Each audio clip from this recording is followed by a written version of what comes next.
যাকে আসল আলোচনায় আসি। আমি যে কীভাবে কলকাতা ছেড়েছিলাম তার পেছনে একটা বিরাট রহস্য ছিল। যখন আমি কলকাতা ছাড়ি, আমি বিবাহিত, আমার এক পুত্র আর এক মেয়ে। এই দুটোকে নিয়ে, পুত্র সন্তান আর মেয়েকে নিয়ে আর আমার ওয়াইফকে নিয়ে আমি কিভাবে খালি হাতে দিল্লিতে এসেছিলাম, আমি নিজেও এখন কল্পনা করলে গায়ে শিহরণ দেয়। কখনো কখনো শিউরে উঠিস। আমি পারিবারিক অশান্তির জন্য কলকাতা ছাড়ি। আমি কলকাতায় জন্মেছিলাম, কলকাতায় বড় হয়েছি, কলকাতায় পড়াশোনা করেছি, এবং আমার নিজের ভাষার সঙ্গে কখন যে বাংলা বলতে শিখে গেছি সেটা আমিও জানি না। আজ আমি দিল্লির বাসিন্দা। আজ দিল্লিতে এসেছি, দিল্লিতে নিজের কাজকর্ম করছি। কলকাতাও নিজের কাজকর্ম করতাম, বিভিন্ন রকমভাবে কাজ করেছি অর্থ উপার্জনের জন্য। আমি নাকালডাঙ্গা হাই স্কুলে পড়েছি, আমি সুরেন্দ্রনাথ কলেজিয়েট স্কুলে পড়েছি। তারপর আমি ওখান থেকে বঙ্গবাসী কলেজে অ্যাডমিশন নিয়ে নিলাম বিএসসিতে। তখন আমার বয়স 16 বছরের উপরে ছিল, এবং আমি বিএসসিতে অ্যাডমিশন নিলাম নাইট কলেজে। ভেবেছিলাম বাড়ির অবস্থা, একমাত্র বাবাই ইনকাম করতেন এবং তার ইনকামে ভরসা করে আমাদের পুরো পরিবারটা চলে, এবং আশেপাশে যারা আমাদের আত্মীয় স্বজন থাকতো তাদেরও দুঃখ সুখে আমার বাবার কাছে তারা সবসময় হাত পেতে বসতো। কিছু না কিছু বাবাকে তাদের প্রতি খরচা করতে হতো। এইভাবে কষ্টের মধ্যে আমাদের পরিবার চলতো। সেই কারণে আমি ভাবতাম যে নাইটে যদি কলেজ করি, দিনের বেলা যদি কিছু করতে পারি। আমার দাদা ব্যাংকে চাকরি পেয়েছিল, ব্যাংকে চাকরি করতো। প্রথমে সে ক্যাশিয়ার হিসাবে প্রাইভেট ব্যাংকে চাকরি পায়, পাঞ্জাব অ্যান্ড সিন্ধ ব্যাংকে। পরবর্তীকালে এমার্জেন্সির পর সেই ব্যাংকগুলো ন্যাশনালাইজ হয়ে যায়। যাক, সে ব্যাপার, সেটা আমার দাদার বর্দার ব্যাপার। আমি আর আমার উপরের ভাই দুজনেই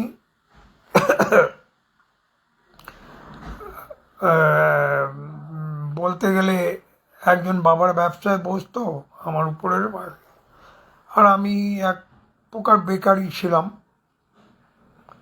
কলেজে পড়তাম, পড়াশোনা করতাম।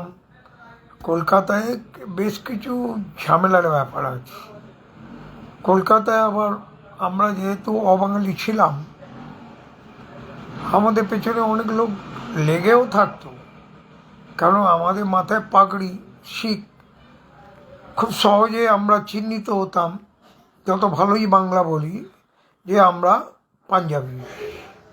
সুতরাং কিছু দুষ্ট প্রকৃতির ছেলেরা থাকে যারা সবসময় পেছনে লেগে থাকে। সকলেই যে খারাপ তা আমি বলবো না। এইভাবে আমরা কোনো রকমে কলেজ পার করলাম, নিজে কিছু ট্রান্সপোর্টের ব্যবসা করলাম, কিছু দিনের জন্য ভালো লাগলো না, ছেড়ে দিলাম। তারপর বিভিন্ন পারিবারিক ঝামেলার মধ্যে জড়িয়ে গেলাম। কাকার ছেলে, জ্যাঠার ছেলে, পিসির ছেলেরা সব আমাদের শত্রু হয়ে দাঁড়ালো, কারণ তাদের মধ্যে আমরাই এক সচ্ছল পরিবার ছিলাম। কলকাতার পারিবারিক ব্যাপারগুলো কারোর কাছে লুকোনো নেই। ওখানে বেশিরভাগ লোক সামান্য আয় করে নিজের জীবনযাপন করে, এবং তাদের মধ্যে আমরাই একটু সচ্ছল ছিলাম। আমার দাদার বিয়ে হয়েছিল একমাত্র ছেলে ছিল। 1980 সালের ঘটনা। আমাদের উপর বিরাট অত্যাচার হয়। আমাদের পারিবারিক যারা জয়েন্টে আমাদের সঙ্গে বসবাস করতেন, আমার ঠাকুরদাদা ঠাকুরমা বাড়িটা বানিয়েছিলেন নারকেলডাঙায়। সেই বাড়িতেই আমরা সবাই থাকতাম। আমার বাবা কোনোদিন স্বপ্নেও ভাবেনি কি তার ভাইপো, তার ভাগ্নেরা তার সঙ্গে এত খারাপ ব্যবহার করবে। শুধু আমার বাবাই বেঁচে ছিলেন, বাদবাকি বাবার দাদা আর দুই ছোট ভাই সবই মারা গিয়েছে।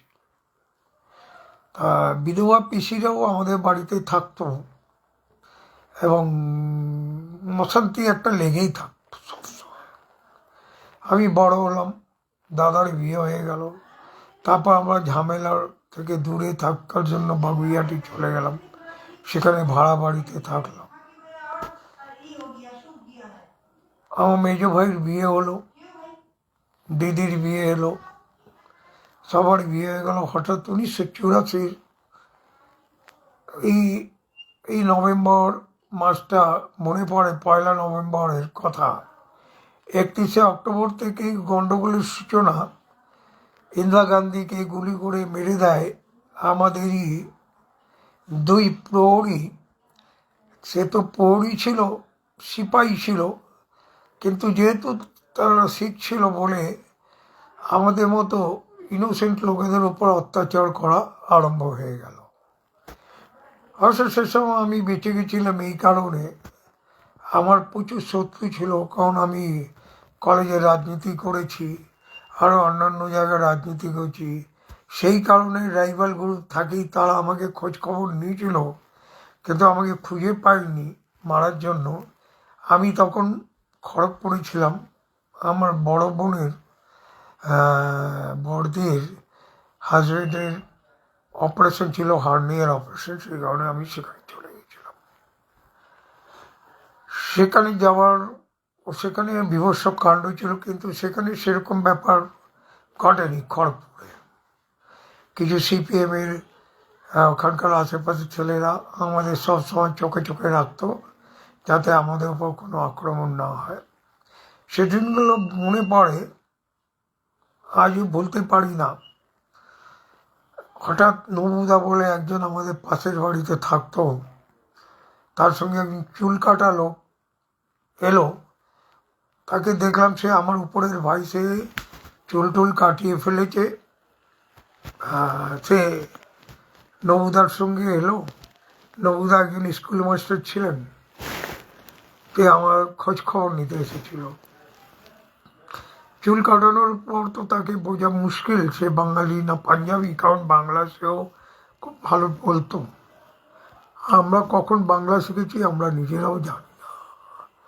আজ আমি কলকাতা ছেড়ে, তারপর আমার বিয়ে হলো 1991 সালে। এখন আমার বয়স প্রায় হয়ে গেছে 35-36 বছর বয়স। আমার বাবাই ঠিক করে গিয়েছিলেন 1990 সালে বিয়ে হওয়ার কথা ছিল। হঠাৎ বাবার মৃত্যু হয়, মৃত্যু হওয়াতে আমার বিয়ে পিছিয়ে যায়, 6 মাস পিছিয়ে যায়। বিয়ে হলো, এরপর ছেলে হলো। ছেলেও বড় অসুবিধার মধ্যেই হয়েছে আমার। সে প্রিম্যাচিওর ছেলে জন্ম নিল, তাকে সামলাতে আমার অনেক ক্ষতি হলো, অনেক টাকা পয়সা নষ্ট হলো, ব্যবসা নষ্ট হলো। যাকে তাকে কোনো ক্রমে বাঁচানো গেল ভগবানের কৃপায়। তখন আস্তে আস্তে ও বড় হতে লাগলো। আমার বড়দা যিনি ছিলেন, বাবা বেঁচে থাকতেই আমাদের থেকে আলাদা হয়ে গেল। ব্যাংকে চাকরি করতো, নিজের জমিতে বাড়ি টাড়ি বানিয়ে সে আমাদের থেকে আলাদা হয়ে গেল। যাকে সে কথা যাক, যেটা আমরা ভাবিনি কোনো দিন। জয়েন্ট ফ্যামিলিতে ছিলাম, সবারই অধিকার ছিল, অধিকার ভুলে যাব, কারণ আইন তো অধিকার দেয় না, আইন আইনের পথে চলে। সুতরাং আমরা বিশেষ দাবিও করিনি, তার বাড়িতে থাকার কথাও ভাবিনি। তারপর আমরা 2 ভাই একসঙ্গে থাকতাম। বাবাও মারা গেলেন, মা থেকে গেল। মা আমার হঠাৎ আমরা দু ভাইয়ের মধ্যে নিজেদের মধ্যে পরিবর্তন আসে এবং দু ভাই আলাদা আলাদা একই বাড়ির মধ্যে থেকে, দু ভাই ভাড়ার বাড়ির মধ্যে থেকে দু ভাই আলাদা আলাদা উনুন হয়ে গেল।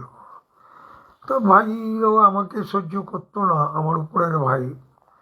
ওরা চায়নি যে আমি বিয়ে করি, সংসার করি, কারণ ওদের প্রতিরক্ষার জন্য তো কিছু কোনো লোক চাই। সে আমিই ছিলাম, যতই হোক বোকা ছিলাম, সকলের জন্য নিজের প্রাণ হাতে নিয়ে দাঁড়িয়ে পড়তাম। যাকে সে কথা বলে যাচ্ছি। তারপর গেল, আমি বিয়ে করলাম, বিয়ের পর ছেলে হলো, তারপর আমার একটা মেয়ে হলো। মেয়ে হওয়ার আগে একটা বিরাট ব্যাপার হলো, বাড়িটা বিক্রি হয়ে গেল। পাড়ার যারা প্রমোটার ছিল তারা এসে গুন্ডাগিরি করা আরম্ভ করে দিল আমাদের তোলার জন্য। যাক গেছে, কোনো রকমভাবে ওখান থেকে আমরা উঠে অন্য জায়গায় ভাড়ায় গেলাম। তারপর আমি দেখলাম যে কলকাতা আমি একটা ব্যবসা আরম্ভ করলাম অডিও ক্যাসেটে। ভেতরে যে দোকানটা ছিল সেটা আমার বড় ভাই, যে আমার উপরের ভাই, সেই দেখাশোনা করতো এবং সে আমাকে প্রায় সহ্য করতোই না। আমার কাস্টমারদের সঙ্গে খারাপ ব্যবহার করতে করতে যখন দেখলাম যে আমার একটা ছেলে একটা মেয়ে হয়ে গেছে, এইভাবে তো লড়াই করে বাঁচা যায় না, এবং ওরও জীবন নষ্ট হচ্ছে, আমারও জীবন নষ্ট হচ্ছে। তা আমি কি করলাম, একটা ডিসিশন নিলাম যে কলকাতা ছেড়ে দেবো, আর জীবনে কলকাতায় ফিরেও আসবো না। সম্পত্তি ওইভাবে ছেড়ে, কলকাতা ছেড়ে দিল্লি পাড়ি দিলাম। একটা ছেলে, একটা 6 মাসের মেয়ে, আর আমার ওয়াইফ। 7.5 বছর 8 বছর ছেলে ছিল। আর আমার এক বন্ধু ছিল চন্দন বলে, সেই আমার সঙ্গ দিয়েছিল দিল্লি পর্যন্ত। ঠিকানা আমাদের কিছুই ছিল না। তা গুরুদ্বারা আছে শীশগঞ্জ গুরুদ্বারা, যেখানে গুরু তেগ বাহাদুর, যিনি হিন্দু ধর্মকে বাঁচানোর জন্য নিজের শীষ বলি দিয়েছিলেন, মানে মাথা দিয়েছিলেন, তার নাম হচ্ছে শীশগঞ্জ। সেই শীশগঞ্জে আমি 3 দিন গুরুদ্বারায় রুমে ছিলাম পুরো পরিবার নিয়ে। তারপর থেকে ওখানে আমাকে একটা ভাড়ার ঘর জোগাড় হয়ে গেল, বিনোদনগর বলে একটা জায়গা, সেখানে চলে গেলাম। সেখান থেকে জীবন আরম্ভ করলাম, জীবিকা আরম্ভ করলাম। কত রকমে, কত ঝঞ্ঝাট সয়ে, কত সংঘর্ষ করে ধীরে ধীরে এগোতে লাগলাম। তারপর আমি ওখান থেকে, ওই জায়গাটার নাম ছিল বিনোদনগর, সেখান থেকে চলে এলাম বুড়ারি। এখানে একটা জমি কিনলাম, ছোট্ট জমি, যেটা 50 গজ। কলকাতায় 50 গজে কোনো বাড়ি তৈরি হয় না, তবে দিল্লিতে হয়। 50 গজে জমি কিনে নিলাম। সেই জমিটা কিনে কিছুদিন ভাড়া থেকে টাকা পয়সা জোগাড় করে বাড়ি বানানো আরম্ভ করলাম। 1তলা 1.5 তলা বাড়ি বানিয়েছিলাম আমি, তাতেই থাকতাম। তারপর বাড়িটাকে বাড়িয়েছি, কিন্তু এখন তারপর আমাদের কপালে খুব অশান্তি, খুব দুর্ভোগ। নোটবন্দি, মোদিবাবু নোটবন্দি ডেকে দিলেন, আমাদের সব অসুবিধায় পড়ে গেলাম, ব্যবসা ট্যাবসা সব বন্ধ হতে লাগলো। তার কিছুদিন পরে আবার লকডাউন হয়ে গেল। লকডাউনে ঘরে বসে বসে খাওয়া, নোটবন্দির সময় ভীষণ অসুবিধাতে কেটেছে। ব্যবসা তো ছিল না, আমার কাছে 6-7 জন কাজ করতো, তাদের মাইনে দিতে হতো, এবং সেই সময় তাদের মাইনে দিতে গিয়ে আমি ফতুর হয়ে গেলাম। তারপর মাল যেগুলো বাজারে চলতো সেগুলো বন্ধ হতে লাগলো, কেউ টাকা পয়সা কেউ দিতে চাইতো না। নোটবন্দির সময় অনেকে নিজেদের ভাড়া দিতে পারেনি বলে দোকান ছেড়ে পালিয়ে গেল, যাদের কাছে আমারও টাকা পয়সা মারা গেল। এরপর আমি কোনো রকমে চালাচ্ছিলাম, ব্যবসাকে আমার দাঁড় করাচ্ছিলাম। তারপর এসে গেল আমার লকডাউন। লকডাউনে তো যা অবস্থা হলো, জমানো টাকা সবই শেষ হয়ে গেল। এবং আমার মেয়ে তখনই এতে ভর্তি হয়েছিল বিটেকে, তার জন্য অর্থ জোগাড় কোথাও থেকে করবো, মনে মুশকিলে তার জন্য অর্থ জোগাড় হলো।